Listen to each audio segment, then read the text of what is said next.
Hello दोस्तों। आज हम लीनियर इक्वेशन जो मैथ्स का फर्स्ट लेसन है उसके बारे में कुछ इम्पोर्टेंट थिंग्स देखने वाले हैं। क्या है लीनियर इक्वेशन? बहुत आसान सब्जेक्ट है। कैसे? तो देखिए, अभी उसमें 5 एक्सरसाइज है टोटल। तो टोटल 5 एक्सरसाइज में फर्स्ट और थर्ड और फिफ्थ, फर्स्ट और फोर्थ और फिफ्थ सेम ही किसके ऊपर डिपेंड है? उसके लिए कुछ रूल्स है। क्या रूल्स है? देखो, पहला रूल्स है, जो भी दिए गए इक्वेशन है उसको A X plus B Y is equal to C, ये जो जनरल इक्वेशन फॉर्म है उसमें कन्वर्ट करो।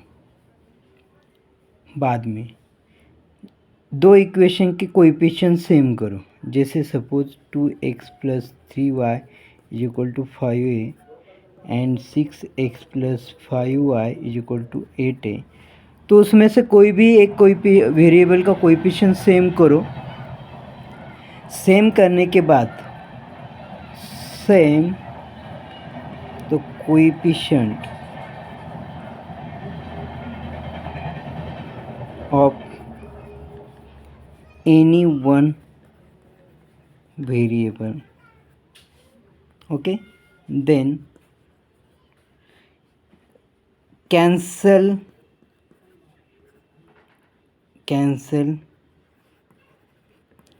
any one variable by addition or subtraction and find the other variable। and third क्या आएगा? by using that variable find out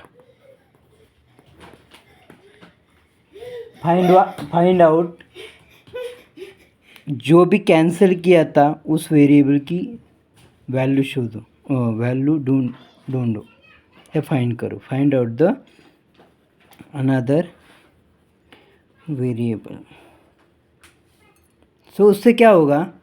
दो variable की value मिलेगी, उसको हम बोलते हैं the solution of given simultaneous equation. बहुत ही आसान है ये, इतना काफ़ी, आप इतना याद रखो। इसके ऊपर आप फर्स्ट एक्सरसाइज, फर्स्ट लेसन का थर्ड एक्सरसाइज, फिफ्थ एक्सरसाइज जो वर्ड्स प्रॉब्लम है वो तीनों की तीनों आप आसानी से सॉल्व कर सकते हो। और उसमें से टोटल 12 मार्क्स में से आप 8 मार्क्स आपको मिल सकते। ये आसानी से सॉल्व कर सकते हो। खाली ये 4 पॉइंट्स आप ध्यान में रखो। चाहे तो आप स्क्रीनशॉट ले लो। जैसे मैं प्रॉब्लम आपको सॉल्व करके दूंगा आपको समझ में आएगा। फर्स्ट, फिर से मैं दोहराता हूँ, दिए गए इक्वेशन को हम पहले A X plus B Y is equal to C इस फॉर्म में कन्वर्ट करना है हमें। सेकेंड, दोनों वेरिएबल जो एक्स एंड वाई है उसको वेरिएबल बोलते हैं, ए बी को कोएफिशिएंट बोलते हैं। तो एक्स एंड वाई वेरिएबल के कोएफिशिएंट जो भी है उसको सेम करो।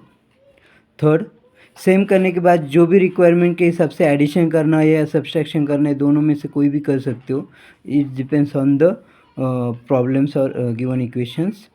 देन सेम करने के बाद उसको एक कैंसिल करके जो दूसरा वाला कोएफिशिएंट वेरिएबल है उसको फाइंड करो। उसकी वैल्यू का यूज़ करके पहला वाला फाइंड करो।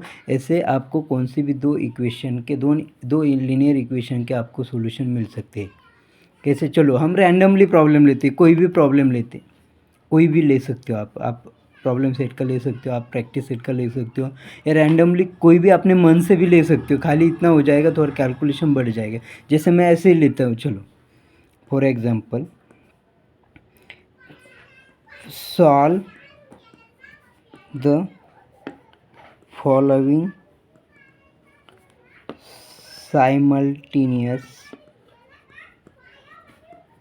इक्वेशन, जैसे 2x plus 3y is equal to 6 and 4x plus 5y is equal to 8। ऐसा प्रॉब्लम है, सपोज हमने ले लिया। चलो कैसे सॉल्व करेंगे, पहले तो गिवन इक्वेशन लिख लो, 2x plus 3y is equal to 6, 4x plus 5y is equal to 8। इसमें दो मेथड्स होते, एक तो मेथड्स ऐसा होता है, एक तो कोई भी आप वाई और एक्स कोई भी सेम कर सकते हो। इसके लिए क्या करना चाहिए आपको, करना होता है, एक तो एक्स का कोएफिशिएंट जो भी इसका है इसको इससे मल्टीप्लाई करो, या इसका कोएफिशिएंट इससे इसको मल्टीप्लाई कर सकते हो, या यहाँ पे 4 है यहाँ पे 2 है तो इसको 2 से मल्टीप्लाई करोगे तो 4 आ जाएगा, कोएफिशिएंट सेम हो जाएगा। तो चलो ये आसान है, बाकी सब y का कोएफिशिएंट भी सेम कर सकते हो, x का कोएफिशिएंट भी सेम कर सकते हो, पर लेकिन हम आसान जो है वही करने वाले हैं। तो 2 से मल्टीप्लाई करो, multiply by 2 to the equation 1 और इक्वेशन 2 ऐसा नाम देते हैं हम इसको, आसानी हो जाएगी हमें समझने के लिए। सो 2 से मल्टीप्लाई करने के बाद 2 2 ज़ा 4x प्लस 2 3 ज़ा 6y इज इक्वल टू 6 2 ज़ा 12, ऐसा इक्वेशन आ जाएगा नया। इसको इक्वेशन नंबर 3 करेंगे। तो अभी देखो हमारे जो मैंने पहले बताया ना आपको क्या करना है, तो इसका कोएफिशिएंट अभी सेम हुआ, एडिशन करनी है या सब्सट्रैक्शन करनी है, ये जो कंसेप्ट होती है उस वो दो इक्वेशन जो आते हैं उसके ऊपर डिपेंड होती है। तो चलो अभी x का कोएफिशिएंट सेम है, 4x है, 4x है, दोनों को एडिशन है, दोनों को एडिशन साइन है यानी प्लस साइन है। जब भी दोनों वेरिएबल की कोएफिशिएंट की साइन सेम होगी तो सब्सट्रैक्शन करना है, इतना ध्यान में रखो। अगर डिफरेंट साइन होगी तो एडिशन करना है। तो चलो बिग नंबर कौन सा है, थर्ड इक्वेशन वाला, थर्ड इक्वेशन बिग नंबर वाला है, तो उसको ऊपर लेते, यानी ऐसे लिख सकते हैं, subtracting equation 2 from equation 1।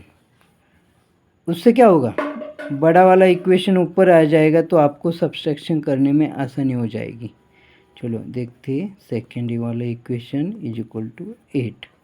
Okay, so 4 में से 4 जाए कैंसिल हो जाए, 6 में से 5 जाएगा, 1 y बचेगा, 12 में से 8 जाएगा 4, तो y की वैल्यू आएगी 1 डिवाइड है तो इधर वो मल्टीप्लाई इधर जाएगा तो डिवाइड होगा, 1 की वैल्यू कुछ नहीं होती, डिवाइड करने के बाद 1 लिखा नहीं लिखा तो भी चलता है, तो y की वैल्यू आएगी 4।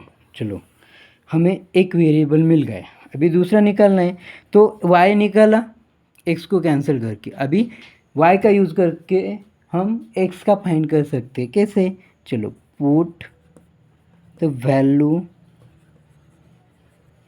Of y is equal to 4 in equation.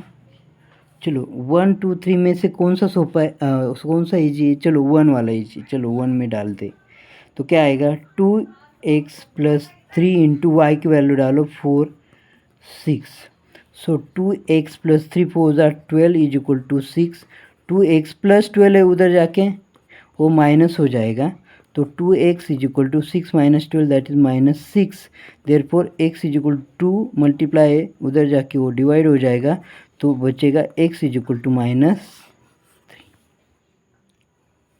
मिला, कैलकुलेशन में आइए, तो कैलकुलेशन बच्चों का खेल है तो इसमें ज़्यादा बताने की बात नहीं है। चलो लास्ट सेंटेंस जो होगा वो हमें ऐसा लिखना पड़ेगा, the solution of given equation is x is equal to -3 and y is equal to 4। है कि नहीं आसान, देखो ये प्रॉब्लम जो है मैंने कहीं से लिया नहीं है, ना बुक में से, ना नोटबुक में से, ना प्रॉब्लम सेट में से, ना प्रैक्टिस सेट में से, अपने मन से लिया। चलो आपको बताना है, चलो लीनियर इक्वेशन साइमल्टेनियसली कैसे सॉल्व कर सकते, साइमल्टेनियस इक्वेशन जो होता है वो कैसे हम सॉल्व कर सकते, खाली इसलिए मैंने अपने मन से लिया, तो भी x और y की वैल्यू मैंने फाइंड की। तो इसका मतलब आप 100 क्वेश्चन सॉल्व करो, 100 प्रॉब्लम सॉल्व करो, बल्कि आपकी कंसेप्ट अगर एक्यूरेट होगी ना, आपको कंसेप्ट प्रॉपर होगी ना आपकी पूरी, तो आप कौन सा भी प्रॉब्लम आसानी से सॉल्व कर सकते हैं। इसलिए खाली आपको 4 स्टेप याद रखनी होती है। पहली, दिए गए इक्वेशन को ax plus B Y is equal to C a general form में कन्वर्ट करो। बाद में x या y के कोएफिशिएंट अगर सेम नहीं होते तो उसको सेम करो किसी से मल्टीप्लाई करके, वो इक्वेशन के ऊपर डिपेंड होता है। सेम करने के बाद जो वेरिएबल के कोएफिशिएंट सेम होंगे वो वेरिएबल को कैंसिल करो। इसके लिए आप एडिशन कर सकते हो या सब्सट्रैक्शन कर सकते हो। और जो वेरिएबल कैंसिल हुआ उसका वो कैंसिल करने के बाद दूसरा वेरिएबल निकलेगा, उसकी वैल्यू फाइंड करने के बाद वही उसी वेरिएबल की वैल्यू का यूज़ करके हम पहला वाला जो कैंसिल किया हुआ वेरिएबल है उसकी वैल्यू निकाल सकते हैं। दोनों ही वैल्यू x या y होगी तो वही अपना दिए गए इक्वेशन का सॉल्यूशन होगा। कितना आसानी से मैंने समझाया, बस यही इतना आपको याद रखना है। आपको पूरे लीनियर इक्वेशन में फर्स्ट, फोर्थ और फिफ्थ ये तीनों एक्सरसाइज में आपको कोई दिक्कत नहीं होगी। खाली तीनों में इतना डिफरेंस है कि तीनों में इक्वेशन का फॉर्मेट अलग है। जैसे फर्स्ट एक्सरसाइज में सिंपल इक्वेशन होते हैं, फोर्थ एक्सरसाइज में फ्रैक्शन वाले इक्वेशन होते हैं और फिफ्थ एक्सरसाइज में वर्ड्स प्रॉब्लम होते हैं। पर लेकिन तीनों का क्राइटेरिया सेम होता है। तीनों में एक ही चीज़ होती है कि मैंने अभी जैसे जिस मेथड से बोला है वही उसमें सॉल्व करना है। खाली फोर्थ एक्सरसाइज में आपको 2 बार वैल्यू निकालनी होती है सब्स्टिट्यूशन करके। तो जब फोर्थ एक्सरसाइज आ जाएगी तब मैं वो भी आपको बता दूंगा, उसमें कोई दिक्कत नहीं।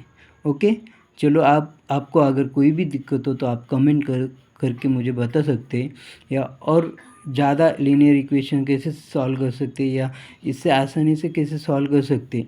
शायद मेरे ख्याल से इतने इससे आसानी वाली बात ही नहीं कुछ, और कोई आपको बताएगा नहीं शायद, पर लेकिन फिर भी आप कमेंट्स करके मुझे सजेस्ट कर सकते हैं, या आपको कोई भी प्रॉब्लम हो तो आप मुझे कमेंट सेक्शन में जाके बता सकते हैं।